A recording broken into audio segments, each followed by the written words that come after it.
बिस्मिल्लाहिर्रहमानिर्रहीम। अस्सलाम वालेकुम डियर स्टूडेंट्स। आज का हमारा टॉपिक है solve quadratic equation by completing square method. Completing square method किसी भी क्वाड्रेटिक इक्वेशन को सॉल्व करने का एक मेथड है।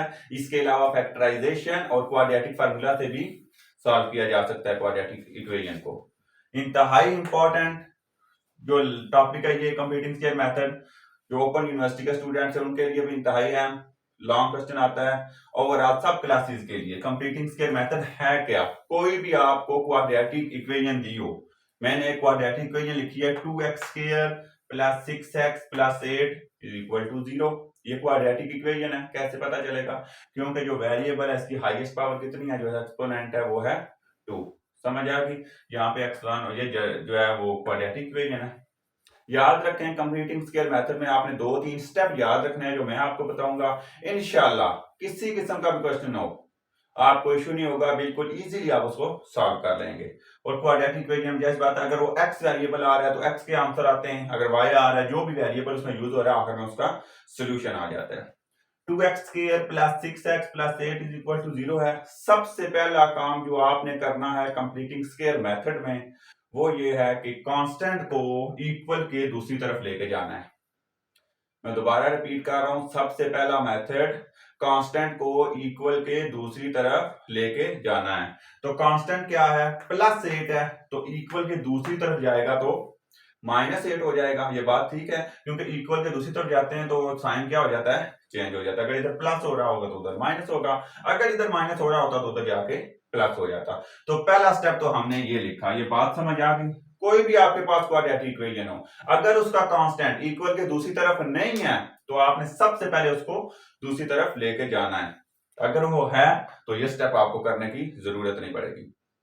उसके बाद दूसरा स्टेप आपने क्या करना है, आपने एक चीज देखनी है, ये जो x² वाला मतलब जो भी वेरिएबल उसमें यूज हो रहा है, चाहे y है या x है, जो भी है जिस फॉर्म में भी है, उसका जो स्क्वायर वाला कोफिशिएंट है वो 1 होना चाहिए। ये कंप्लीटिंग स्क्वायर मेथड का इंतहाई अहम रूल है।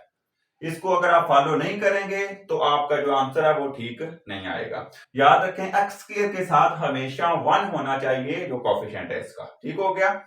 यहां पे 2 है तो खत्म करना है 3 हो। अगर तो पहले 1 बना हुआ है तो आपको ये स्टेप करने की जरूरत नहीं पड़ेगी। मैंने ऐसा क्वेश्चन लिया जिसमें सारे स्टेप आपके क्लियर हो जाएं। तो यहाँ पे 2 आ रहा है तो आपने क्या करना है, आपने कोई सा भी क्वेश्चन हो जो x के साथ 1 के अलावा जो भी कांस्टेंट आएगा उसी को डिवाइड करना है दोनों तरफ, बोथ साइड। तो मैंने लिखा 2 था तो मैं लिखा dividing by 2 on both side. मतलब 2 से हम पूरी इक्वेशन को डिवाइड कर देंगे। इसका मकसद क्या होगा, ताकि 2 जो है वो x² के साथ खत्म हो जाए और कोफिशिएंट 1 बन जाए। तो मैंने देखा dividing by 2 on both side लिखा, 2 से डिवाइड इधर भी और इक्वल के दूसरी तरफ भी, क्योंकि मैंने बोथ साइड लिखा था। बात समझ आ गई? अब यहां पे आपने क्या करना है, 2 से 2 कैंसिल हो जाएगा, यहाँ पे 2 1 था 2 3 टाइम, 2 1 था 2 4 टाइम। तो यहां पे जो हमारी इक्वेशन बनी है x² + 3x = -4, ये सिंपलीफाई फॉर्म आई है। अब यहाँ पे दोनों काम हमने किए हैं, एक तो कांस्टेंट को दूसरी ले गए हैं और यहाँ पे जो x² का कांस्टेंट है कोफिशिएंट है वो क्या हो गया, 1 हो गया। अब आपने क्या करना है, अब आपने करना है जो तीसरा हाई इंपॉर्टेंट स्टेप है जो याद रखना है आपने, वो ये है कि जो x का कोफिशिएंट होगा, पहले x² आता है ना, उसके बाद x आता है, मतलब वेरिएबल के पहले स्क्वायर पावर आती है फिर उसकी सिंगल पावर आती है। जो सिंगल पावर होगी, x है तो x, y या z जो भी होगा, उसका जो कोफिशिएंट है उसको आपने 2 पे डिवाइड करके उसका स्क्वायर लेना है।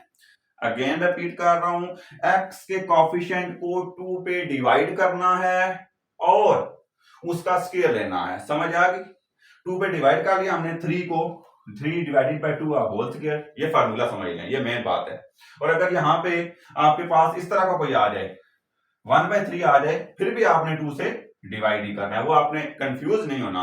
या जिसको कह सकते हैं आप 1/2 से मल्टीप्लाई करना हो या 2 से डिवाइड करना हो, बात एक ही है। तो यहाँ पे मैंने इसको 2 से डिवाइड किया और इसका स्क्वायर, क्योंकि ये सिंपलीफाई नहीं हो रहा, 3/2 आपस में कोई कैंसिल वगैरह नहीं हो रहे, तो इसका मजीद सोल्यूशन नहीं आएगा। यहाँ पे इसको जो है ना वो इसी तरह चलाएंगे ऑन बोथ साइड। दोनों तरफ आपने क्या करना है, इसको ऐड करना है। जो इक्वेशन आपकी सिंपलीफाइड आई है उसके दोनों तरफ x का कोफिशिएंट को 2 पे डिवाइड करके ऐड करना है। तो देखें मैंने एक्स स्क्वायर ये वाला इधर ही लिखा, 3x भी इधर ही लिखा, इसका स्क्वायर ये लिखा, दूसरी तरफ -4 लिखा हुआ था, मैंने उसको कुछ नहीं चेंजिंग की, प्लस 3/2 ऐड का मतलब प्लस ही है ना, तो मैंने इधर भी प्लस के साथ को लिखा, इधर भी उस स्क्वायर को।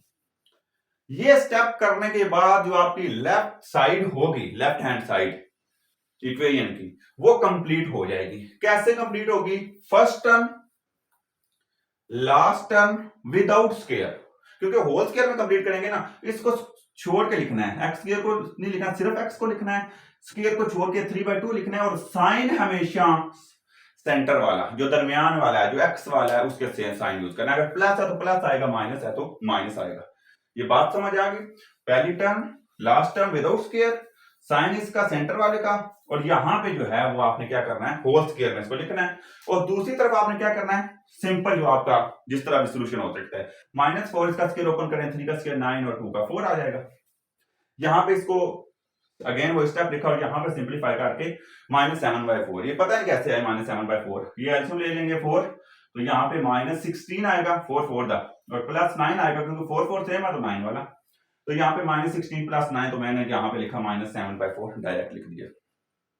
अब आपने क्या करना है, क्योंकि आपने x फाइंड करना होता है ना, स्क्वायर फॉर्म तो नहीं फाइंड करनी, तो आपने कि नजर आ रहा है कि स्क्वायर है, तो इसका खत्म करने के लिए स्क्वायर रूट लेना है आपने, square root, taking square root on both side, दोनों तरफ स्क्वायर रूट लेंगे, दोनों तरफ मैंने स्क्वायर रूट ले लिया। बात समझ आ गई?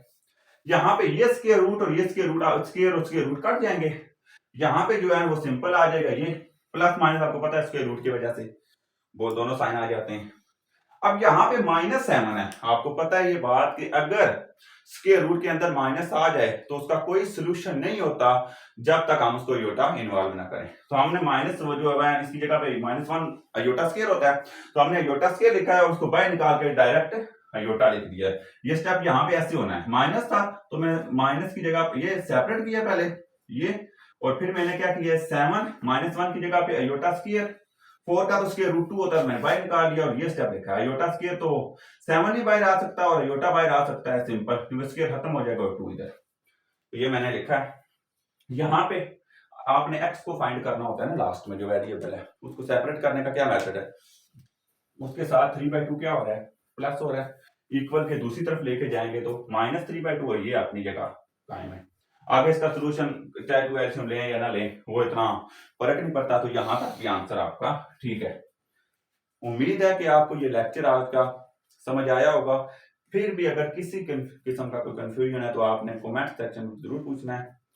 जिंदगी रही तो इंशाल्लाह नेक्स्ट वीडियो में फिर जो है वो एक नए टॉपिक के साथ आपसे मुलाकात होगी।